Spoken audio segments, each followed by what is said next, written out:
ಆಗ್ಬೇಡ ಅಂತ. ಆ ದೇವ್ರು ಯಾವಾಗ ಅವ್ನು ಬುದ್ಧಿ ಕೊಡ್ತಾನೆ. ಇವತ್ತು ನನ್ನ ಫ್ರೆಂಡ್ ಅಭಿಜ್ಞ ಹುಟ್ಟುಹಬ್ಬ. ಅವ್ನು ಹುಟ್ಟುಹಬ್ಬಕ್ಕೆ ನಾನು ಶರ್ಟ್ ಹಾಕೊಂಡು ಹೋಗ್ಬೇಕು. ನನಗಿಷ್ಟ ಅಂತ ಅವ್ನು ಒಳ್ಳೆ ಶರ್ಟ್ ಹೇಳಿದ್ದಾನೆ. ರಾಕೇಶ್, ನೀವು ಶರ್ಟ್ ಒಂದು ದಿನ ಕೊಡು, ನಾನು ಹಾಕೊಂಡು ಹೋಗ್ತೀನಿ ಅಂತ ಹೇಳ್ತಾನೆ ನನ್ನ ಅಣ್ಣ. ಆದ್ರೆ ಇವತ್ತು ಆ ಶರ್ಟ್ ಹುಡುಕ್ತಾನೆ ಸಿಗ್ತಾನೆ ಇಲ್ಲ. ಎಲ್ಲಿ ಅವನು ಅದೇ ಶರ್ಟ್ ಹಾಕೊಂಡು ಹೋಗಿದ್ದಾನೆ ಏನೋ.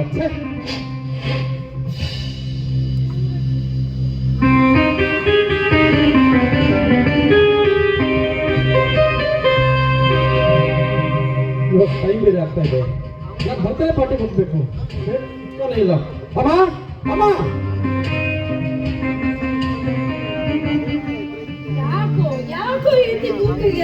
ಏನಾಯ್ತು? ಮತ್ತೇನಮ್ಮ, ನಾನು ಹೊಸ ಶರ್ಟ್ ತಗೊಂಡು ಬಂದಿದ್ದೇನೆ. ಇವತ್ತು ನನ್ನ ಫ್ರೆಂಡ್ ಅಭಿತ ಹುಟ್ಟುಹಬ್ಬ. ಆದ್ರೆ ನಿನ್ ಮಗ ಇದ್ದಾನಲ್ಲ, ದೊಡ್ಡ ಮಗ, ಅವ್ನು ಹಾಕೊಂಡು ಹೋಗ್ತೀನಿ ಅಂತ ಹೇಳಿದ. ಮನೆಯೆಲ್ಲ ಹುಡ್ತಾ ಇದ್ದೇನೆ, ಅವ್ನು ಹಾಕೊಂಡು ಹೋಗಿದ್ದಾನೆ. ಏನಮ್ಮ ಮಾಡ್ಲಿ ಇವಾಗ? ಅಯ್ಯೋ, ಏನು ಇದು? ಇನ್ನು ಚಿಕ್ಕ ಮಕ್ಕಳ ತರನೇ ಕಿತ್ತಾಡ್ತಾ ಇದ್ದೀರಲ್ಲ. ಶರ್ಟ್ ತಾನೇ ಹಾಕೊಂಡು ಹೋದ್ರೆ ಏನಾಯ್ತು? ಬೇರೆ ಶರ್ಟ್ ತಗೊಂಡು ಹಾಕೋ, ಆಯ್ತಾ? ನೀವೇನು ಚಿಕ್ಕ ಮಕ್ಕಳೆಲ್ಲ ಬೆಳೆದು ದೊಡ್ಡವರಾಗಿದ್ದೀರಾ. ಅಮ್ಮ, ಒಂದ್ಸರಿ ಹೇಳಿದ್ರೆ ಅರ್ಥ ಆಗಲ್ಲ ನಿನ್ ಮಗನಿಗೆ. ಹೆಸರು ಹೇಳ್ಬೇಕು ಅಂತ. ಆಯ್ತು ಬಿಡು, ನಾನು ತಿಳಿಸಿ ಹೇಳ್ತೀನಿ. ಅಲ್ಲ, ನೀವೇನು ದೊಡ್ಡವರಾಗಿದ್ದೀರಾ, ಈಗ ಬಟ್ಟೆಗೋಸ್ಕರ ತಿಂಡಿಗೋಸ್ಕರ ಈ ರೀತಿ ಕಿತ್ತಾಡ್ಬಾರ್ದಪ್ಪ. ಯಾಕಂದ್ರೆ ನಿಮ್ಮಪ್ಪ ನಿಮ್ಮ ಅಮ್ಮ ಅಮ್ಮ, ಏನಮ್ಮ ಅಮ್ಮ ಮಗ ಇಬ್ರು ಏನು ಪ್ರಪಂಚನ ತಲೆ ಕೇಳಬೇಕಾಗಿದೆ. ಎಷ್ಟು ಸಲ ಹೇಳ್ಬೇಕು ನಾನು, ಅವ್ನ್ ಬಟ್ಟೆ ಹಾಕೊಂಡು ಹೋಗ್ಬೇಡ ಅಂತ. ನೋಡೋರಿ, ನೋಡು, ಮನೆ ಬಟ್ಟೆ ಎಲ್ಲ ತಂದು ಯಾವ ರೀತಿ ಎಲ್ಲ ಪಿಲಿ ಬಿಸಾಕಿದ್ದಾರೆ. ಇದ ವಿಷಯ. ಏ ರಾಕೇಶ, ಅಲ್ಲ ಕಣೋ, ಇಷ್ಟು ಚಿಕ್ಕ ವಿಷಯಕ್ಕೆಲ್ಲ ಅಮ್ಮನ ಕೊಡ್ಬೇಕಲ್ಲ. ಮತ್ತಿಂದೇನಣ್ಣ, ನನ್ನ ಫ್ರೆಂಡ್ ಬರ್ತಡೇ ಹೋಗ್ಬೇಕು, ನನ್ನ ಶರ್ಟ್ ಹಾಕೊಂಡ್ಬಿಟ್ಟು ದೇವಸ್ಥಾನ ಹೇಳಿದ್ದೀನಿ ನಿನಗೆ. ಅಲ್ಲ, ಹೋಗುವಾಗ ಹಾಕೊಂಡು ಹೋಗ್ತೀನದು ಒಂದು ಮಾತು ಹೇಳ್ಬಾರ್ದಾ? ಇಡೀ ಮನೆಯಲ್ಲಿ ಉಳ್ಕೊಂಡ್ಬಿಟ್ಟೆ ಗೊತ್ತಾ? ಸಾರೇ ಕಣೋ, ನೋಡ್ದೆ ಹಾಕೊಂಡು ಹೋಗ್ಬಿಟ್ಟೆ. ನೋಡು, ನೀನ್ ಬೇಗ ರೆಡಿ ಆಗು. ನಿನ್ ಶಾಪಿಂಗ್ ಕರ್ಕೊಂಡು ಹೋಗಿ ನಿನ್ಗೆ ಎಂತ ಶರ್ಟ್ ಬೇಕು ಅಂತ ಶರ್ಟ್ ನಾನೇ ತಕ್ಕೊಡ್ತೀನಿ, ಸರಿನಾ? Okay brother, okay. ಆಯ್ತಾ? ಈಗಲಾದ್ರೂ ಗೊತ್ತಾಯ್ತಾ ನಿಮ್ಮ ಅಣ್ಣನ ಕೂಡ ಎಷ್ಟು ಒಳ್ಳೇದು ಅಂತ? ಅರ್ಥ ಮಾಡ್ಕೊಂಡ್ರು. ನೀವಿಬ್ರು ಅಣ್ಣ ತಮ್ಮಂದಿರು ಸದಾ ಇದೇ ರೀತಿ ನಗನಗ್ತಾ ಇರ್ಬೇಕು. ಈ ಸೂರ್ಯ ವಂಶದ ಮನೆತನದ ಬೆಳಗುವಂತಹ ಮಕ್ಕಳಾಗ್ಬಿಟ್ಟು ನೋಡು, ಹಿರಿಯರು ಒಂದು ಮಾತು ಹೇಳಿದ್ದಾರೆ, ಹುಟ್ಟುತ್ತಾ ಅಣ್ಣ ತಮ್ಮಂದಿರು, ಬೆಳೀತಾ ದಾಯಾದಿಗಳು ಅಂತ. ಆದ್ರೆ ನೀವು ಮಾತ್ರ ಆ ಮಾತನ್ನ ಸುಳ್ಳು ಮಾಡ್ಬೇಕು ಕಂಡ್ರು. ಅಮ್ಮ, ನೀನ್ ಬೆಳೆಸಿದ ಮಕ್ಕಳಮ್ಮ ನಾವು, ಯಾವತ್ತು ತಪ್ಪು ದಾರಿ ತುಳಿಯೋದಿಲ್ಲ, ಆಯ್ತೆ? ನೋಡಮ್ಮ, ಇಷ್ಟು ಚಿಕ್ಕ ವಿಷಯಕ್ಕೆಲ್ಲ ಬೇಜಾರು ಮಾಡ್ಕೋಬೇಡ. ನೋಡಮ್ಮ, ನಮಗೆ ನೀವು ಅಪ್ಪಾಜಿ ಸಾಕ್ಷಾತ್ ಶಿವಪಾರ್ವತಿಗಿದ್ದ ಹಾಗೆ. ಈ ಸೂರ್ಯವಂಶದ ಮನೆತನಕ್ಕೆ ಈ ಊರಿನ ಜನ ಎಷ್ಟು ಗೌರವಿಸ್ತಾರೆ ಅಂತ ನಮಗೆ ಗೊತ್ತಮ್ಮ.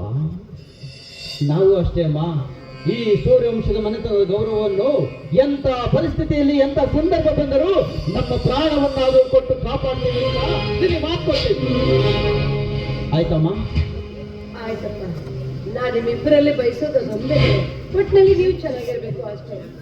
ಅಮ್ಮ, ನಮ್ಮ ಮನೆ ಕೆಲಸ ಪಾರ್ವತಿ ಹೇಳ್ತಾ ಇತ್ತು, ಅದೇನೋ ಅಡಿಗೆ ಮಾಡುವಾಗ ನೀವು ತಲೆ ಸುತ್ತು ಬಂತು ಅಂತ, ನಿಜನಮ್ಮ? ಹೌದಪ್ಪ, ತಲೆ ಸುತ್ತಾ ಇತ್ತು. ಸ್ವಲ್ಪ ಹೊತ್ತು ರೆಸ್ಟ್ ಮಾಡಿದೆ, ಆಮೇಲೆ ಸರಿ ಹೋಯ್ತು. ಯಾಕಮ್ಮ ನಮ್ಮ ಹತ್ರ ಹೇಳಿಲ್ಲ? ಏನಮ್ಮ, ನಾವು ಮಕ್ಕಳಲ್ವಾ? ನೋಡಮ್ಮ, ಈಗೇನಾದ್ರೂ ನಿನಗೆ ತೊಂದರೆ ಇದ್ರೆ ಹೇಳು, ಈಗಲೇ ನಮ್ಮ ಫ್ಯಾಮಿಲಿ ಡಾಕ್ಟರ್ ಹೋಗೋಣ. ಇಷ್ಟಕ್ಕೆಲ್ಲ ಡಾಕ್ಟರ್ ಹತ್ರ ಹೋಗ್ತಾರೇನೋ? ನಾನು ಡಾಕ್ಟರ್ಗೆ ಫೋನ್ ಮಾಡಿ ಕೇಳಿದೆ. ಅವ್ರೇನ್ ಹೇಳಿದ್ರು ಗೊತ್ತಾ? ಏನು ತೊಂದರೆ ಇಲ್ಲ, ಆದಷ್ಟು ಬೇಗ ನಿಮ್ಮಿಬ್ಬರು ಮಕ್ಕಳಿಗೆ ಮದುವೆ ಮಾಡ್ಬಿಡಿ, ಎಲ್ಲ ಸರಿ ಹೋಗುತ್ತೆ ಅಂತ ಹೇಳಿದೆ. ಅಮ್ಮ, ಏನಮ್ಮ ನೀ ಹೇಳ್ತಾ ಇರೋದು? ನಿನ್ನ ಆರೋಗ್ಯಕ್ಕೂ ನಮ್ಮ ಮದುವೆಗೂ ಎಲ್ಲಿಂದ ಎಲ್ಲಮ್ಮ ಸಂಬಂಧ? ಸಂಬಂಧ ಇದೆಯಪ್ಪ, ಒಂದಲ್ಲ ಒಂದು ಸಂಬಂಧ ಇದ್ದೇ. ನೋಡು, ನಿಮ್ಮಿಬ್ಬರ ಮದುವೆನ ಒಂದೇ ಸಲ ಮಾಡ್ಬಿಟ್ರೆ ಒಬ್ರಲ್ಲ ನನಗೆ ಇಬ್ರು ಸೊಸೆಂದ್ರು ಬರ್ತಾರೆ. ಆಗ ನಾನು ಕಾಲ್ ಮೇಲೆ ಕಾಲ್ ಹಾಕೊಂಡು ಹಾಯಾಗಿ ಕೂತಿರ್ಬೋದು. ಅಷ್ಟೆಲ್ಲ ಕಂಡ್ರು, ಇಬ್ರು ಹೆಂಡತಿರು ನನ್ನ ಕೈಗೊಬ್ಳು ಕಾಲ್ಗೊಬ್ಳು ಸೇವೆ ಮಾಡ್ತಾ ಇದ್ರೆ ನನ್ನ ಆರೋಗ್ಯ ಸಮಸ್ಯೆನೇ ಬರಲ್ಲಪ್ಪ. ಅಮ್ಮ, ನಮ್ಗೆ ಯಾಕಮ್ಮ ಇಷ್ಟು ಬೇಗ ಮದುವೆ? ನಾವಿನ್ನು ಚಿಕ್ಕವರು, ಇನ್ನು 4-5 ವರ್ಷ ಹೋಗ್ಲಿ, ಆಮೇಲೆ ಮದುವೆ ಆದ್ರಾಯ್ತು, ಅಲ್ವೇನೋ ರಾಕೇಶ? ನಿಜ ಅಣ್ಣ. ಅಮ್ಮ, ಅಣ್ಣ ಹೇಳ್ತಿರೋ ಮಾತು ನಿಜ ಇದೆ. ಅಲ್ಲಮ್ಮ, ಇಷ್ಟು ಬೇಗ ಮದುವೆ ಯಾಕಮ್ಮ? ಹೆಂಡತಿ ಮದುವೆ ಆದ್ಮೇಲೆ ಹೆಂಡತಿ ಮಕ್ಕಳು ಇವೆಲ್ಲ ಯಾಕಮ್ಮ? ನಿನ್ ತಮ್ಮಯ್ಯ ಅಂತೀನಿ, ನಮಗಿನ್ನೂ ವಯಸ್ಸಾಗಿಲ್ಲಮ್ಮ, ಆ? ಮುಂದೆ ಮದುವೆ ಆಗ್ತೀವಿ. ಹೌದಪ್ಪ, ನಿಮಗಿನ್ನೂ ವಯಸ್ಸಾಗಿಲ್ಲ. 50 ವರ್ಷ ದಾಟ್ಲಿ ಆಮೇಲೆ ಬೇಕಾದ್ರೆ ಮದ್ವೆ ಮಾಡೋಣ. ಏನ್ರೋ ಮುದುಕಾದ್ಮೇಲೆ ಮದುವೆ ಆಗ್ತೀರಿ ಏನ್ರೋ? ಈಗ್ಲೇ ಮದುವೆ ಮಾಡ್ಕೊಂಡ್ರೆ ನೀವು ವಯಸ್ಸಾದ ಕಾಲಕ್ಕೆ ನಿಮ್ಮ ಮಕ್ಕಳು ದುಡಿದು ಸಾಕ್ತಾರೆ ನಿಮ್ಮನ್ನ. ಅಮ್ಮ ಏನ್ ಹೇಳ್ತಾ ಇದ್ದೀಯಮ್ಮ? ನಮ್ಮನ್ನ ನಮ್ಮ ಮಕ್ಕಳು ಸಾಕ್ಬೇಕಾ?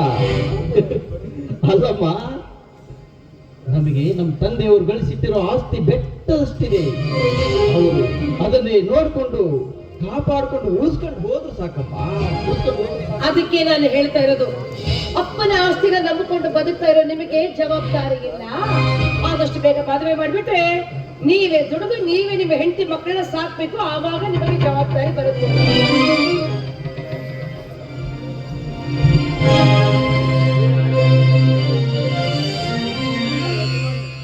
ಅಲ್ಲ ಪಾರ್ವತಿ, ತಾಯಿ ಮಕ್ಕಳು ಏನೋ ಆಳವಾದ ಸಂಭಾಷಣೆಯಲ್ಲಿ ತೊಡಗಿದ ಹಾಗಿದೆ.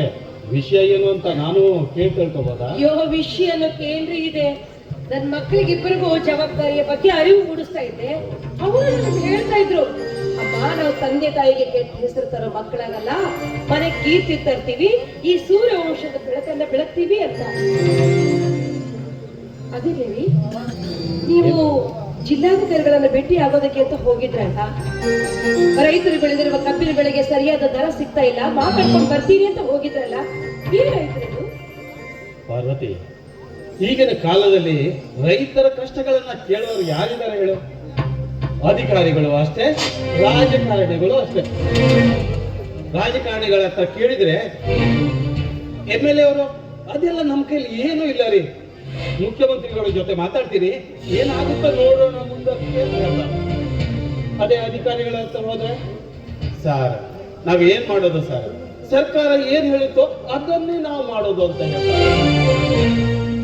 ನೋಡು, ಆ ದೇವರಿದ್ದಾರೆ, ನೀನೇನೋ ಯೋಚನೆ ಮಾಡಬೇಡ, ಎಲ್ಲ ಒಳ್ಳೇದಾಗುತ್ತೆ. ಆಯ್ತು, ನಾನ್ ತಾನೇ ಅದನ್ನೇ ಹೇಳೋದಲ್ವಾ, ನಮ್ಮ ಕುಲದೇವಿಯಾದ ನಾಗಚೌಡೇಶ್ವರಿ ಖಂಡಿತ ನಮ್ಮನ್ನ ಕೈ ಬಿಡೋದಿಲ್ಲ. ಇದಕ್ಕೆ ಏನಾದ್ರೂ ಒಂದು ಪರಿಹಾರ ತೋರಿಸ್ತಾರೆ. ನೀವು ಮಾತ್ರ ನಗನಗುತ್ತಾ ಇರ್ಬೇಕು. ನೋಡಿ, ನಮ್ಮ ಮಕ್ಕಳಿಗೆ ಬೆಳೆದು ದೊಡ್ಡವರಾಗಿದ್ದಾರೆ, ಅವ್ರಿಗೆ ಮದುವೆ ಮಾಡ್ಬೇಕು. ನಾನು ಏನೇನೋ ವಿಚಾರ ಮಾಡ್ತಾ ಇದ್ದೀನಿ, ನೀವ್ ಇನ್ನೇನೋ ವಿಚಾರ ಮಾಡ್ತಾ ಇದ್ದೀರ. ಸದಾ ಕಾಲ ನಮ್ಮ ಮನೆಯಲ್ಲಿ ಸಂತೋಷ ತುಂಬಿ ತುಳುಕ್ತಾ ಇರ್ಬೇಕು ರೀ, ಕುಡಿತಾ ಇರ್ಬೇಕು.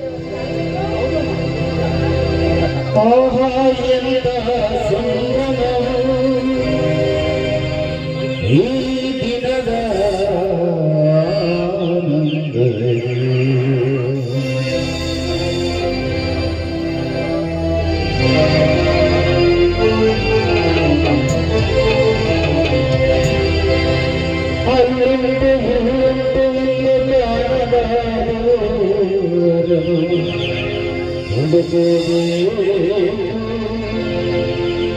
ಹರಿಯುವ ನೀರಲ್ಲಿ ಮುಡು ಮುಳುಗೀಳುತ್ತ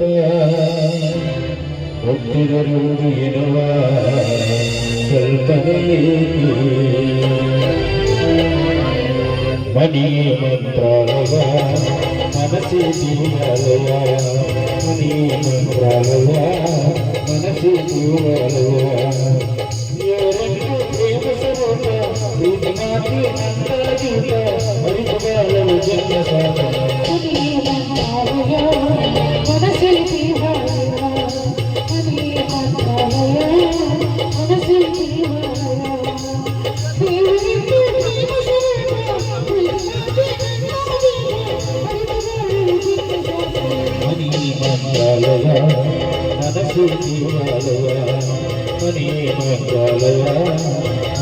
ದೇವಾಲಯ.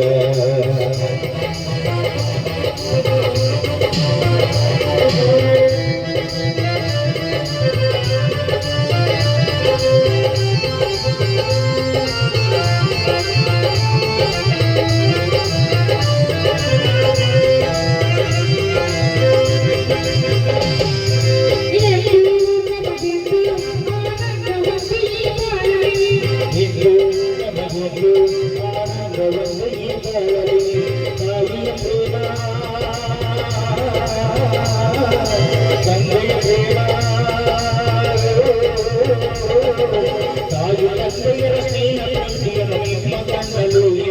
ಮನೆಯ ಮಂತ್ರಾಲಯ ಮನಸ್ಸು ದೇವಾಲಯ ಮನೆಯ ಮಂತ್ರಾಲಯ ಮನಸ್ಸು ದೇವಾಲಯ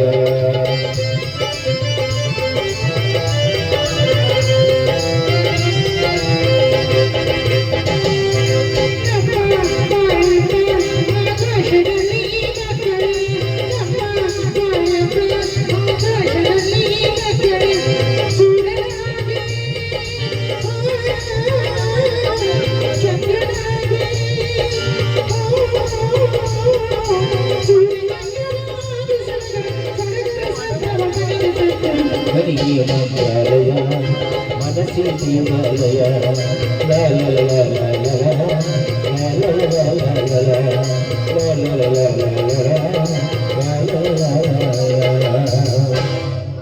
ಅಮ್ಮ, ನನ್ನ ಫ್ರೆಂಡ್ ಹುಟ್ಟಬ್ಬ ಇದೆ, ಪಾರ್ಟಿ ಬೇರೆ ಇದೆ ಅಮ್ಮ, ನಾನು ಹೋಗಿ ಬರ್ತೀನಿ. ಅಲ್ಲ ಕಣ, ನೋಡು ಮಗ, ಪ್ರತಿದಿನ ಪಾರ್ಟಿ ಟೂರು ಅಂತ ಹೇಳ್ಕೊಳ್ತಾ ಕುಂತ್ರೆ ಮುಂದೆ ನಿನ್ನ ಜೀವನ ಕಷ್ಟ ಇರುತ್ತೆ ಮಗ. ಈಗೇನು ಹೋಗ್ಬೇಕಂತ ಅನ್ಕೊಂಡಿದೆಯಲ್ಲ, ಹೋಗ್ಬ, ಒಳ್ಳೇದಾಗ್ಲಿ. ಚೋಪಾನ ಮಗ. ಸರಿ ಅಪ್ಪಾಜಿ, ಅಮ್ಮ ಬರ್ತೇನೆ. ಅಪ್ಪಾಜಿ, ಮೊನ್ನೆ ನಿಮ್ಮ ಸ್ನೇಹಿತರು ಸೋಮಚಿತ್ರವ್ರಿಗೆ 5 ಲಕ್ಷ ರೂಪಾಯಿ ಚೆಕ್ ಕೊಡ್ಬಾ ಅಂತ ಹೇಳ್ತಿಲ್ಲ, ನಾವು ಕೊಟ್ಕೊಂಡ ಅಪ್ಪಾಜಿ. ಏನು ಮಗ ನೀನು, ನಿನ್ನ ಹತ್ರ ನಾನು ಚೆಕ್ ಕೊಟ್ಟಿರೋದು ಮೊನ್ನೆ ತಾನೆ, ಅದನ್ನು ಇವತ್ತು ಕೊಡೋದಕ್ಕೆ ಹೋಗ್ತಾ ಇದೀಯಾ? ನೋಡು ಮಗ, ಹೀಗೆಲ್ಲ ಮಾಡಬಾರ್ದು. ಸಮಯ ಪ್ರಜ್ಞೆ ಇರಬೇಕು ಪ್ರತಿಯೊಬ್ಬರಿಗೂ. ನಾನು ಯಾವತ್ತು ಕೊಟ್ಟಿದ್ದೀನೋ ಆವತ್ತೇ ಕೊಟ್ಟು ಬರಬೇಕಾಗುತ್ತೆ. ಆಯ್ತೇನು ತಪ್ಪು ಮಾಡಿದೀಯ ಮಗ? ಸರಿ, ಇನ್ನು ಮುಂದೆ ಇಂಥ ತಪ್ಪುಗಳು ನಡಿಬಾರ್ದು. ಆದಷ್ಟು ಬೇಗ ಹಣ ಕೊಟ್ಟು ಬಾ. ಆಯ್ತಾ ಬಜ್ಜಿ, ನಾವು ಹೋಗಿ ಬರ್ತೀವಿ. ಅಮ್ಮ, ಆಯ್ತಪ್ಪ, ಬೇಗ ಬಂದ್ಬಿಡು. ರೀ, ನಡೀರಿ. ಅಡಿಗೆ ಎಲ್ಲ ಆರೋಗುತ್ತೆ, ಬೇಗ ಊಟ ಮಾಡಿದ್ರೆ. ಏನ್ರಿ ಇದು? ಗ್ಯಾಸ್ ಮೇಲೆ ಹಗುತ್ತು ನೋಡೇ ಮಗ, ಯಾಕೆ ಈ ರೀತಿ ನೋಡ್ತಾರೆ? ಯಾಕೆ?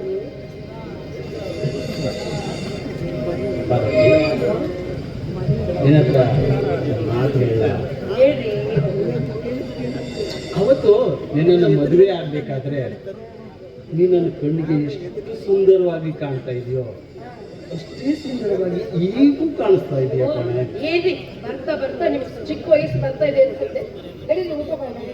ಊಟ ಎಲ್ಲೇ ಹೋಗುತ್ತೆ, ಊಟ ಮಾಡಿದ್ರಾಯ್ತು. ನೋಡ್ ಪಾರ್ವತಿ, ಇವತ್ತು ಮನೇಲಿ ಇಬ್ರು ಮಕ್ಕಳಿಲ್ಲ. ಇಬ್ರೇ ಅಲ್ವಾ ಇರೋದು? ಅದಕ್ಕೆ ನನಗೆ ತುಂಬಾ ಆಸೆ ಆಗ್ತಾ ಇದೆ ಕಣೆ. ಅದೇನಂತ ವಯಸ್ಸಾಗ್ತಾ ಜನ ಜಾಸ್ತಿ ಅಂತ ನಿಮಗೆ ಪಾರ್ವತಿ ನೋಡೆ, ನಿನ್ ಕಣ್ಣಿನಿಂದ ಒಂದೇ ಒಂದು ಹಾಡು ಕೇಳಬೇಕು ಅನಿಸ್ತಾ ಇದೆ ಕಣೆ. ಆದ್ರೆ ನೀನ್ ಹಾಡಿ ಹೇಳ್ತಿರೆ ನಾನು ನಿನಗೆ ಏನೆಲ್ಲ ಉಡುಗೊರೆ ಕೊಡ್ತೀನಿ ಗೊತ್ತಾ?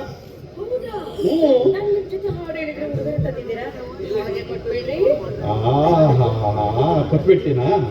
ನೀನು ಹಾಡು ಹೇಳ್ಬೇಕು, ನಾನು ನನ್ನ ಮಧ್ಯದಲ್ಲಿ ಕೂತಾಡ್ಬೇಕು.